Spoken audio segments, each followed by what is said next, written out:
नाही, काहीच नाही. असं कसं काहीच नाही? तुम्ही दोघेही घाबरलेले दिसताय. काय झालंय मला सांगा. आई वेदा, तू बोल, काय बोलत होतीस?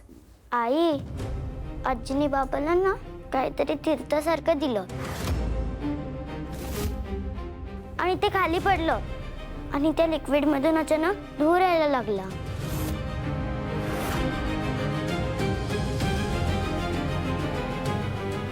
मीरा, वेदाला तिच्या रूम मध्ये जायला सांग आणि अथर्वना विचार नक्की काय झालंय ते. वेदा बाळा, तू ओकेस ना? हो आई.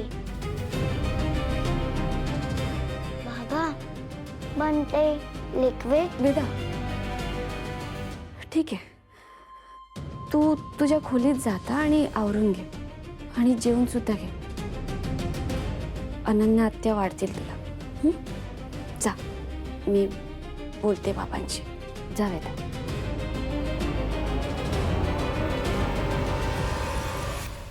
वेदाचे बाबा, काय झालंय? काहीच नाही. प्लीज खरं सांगा मला. अगं, वेदाचा गैरसमज झाला होता काहीतरी. ठीक आहे, तुम्हाला मला काहीच सांगायचं नाहीये ना? नका सांगू. मीरा,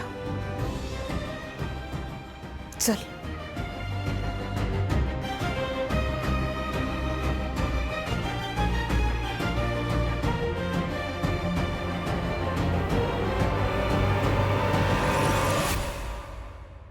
काय चाललंय हे सगळं? काय चाललंय?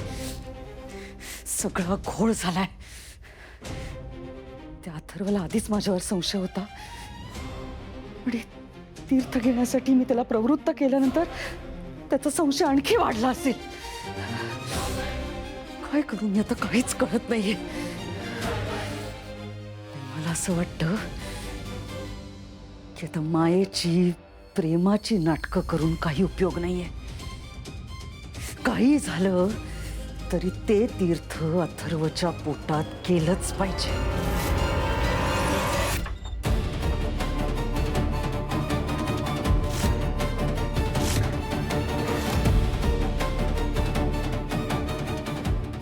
मंजिरी, तुझं युद्ध आमच्याशी आहे. माझ्या वेदाला आणि तिच्या बाबांना जर काही झालं ना, तर तुझं सत्य सगळ्यांसमोर येऊ किंवा न येऊ, मी तुला संपवून टाकेन.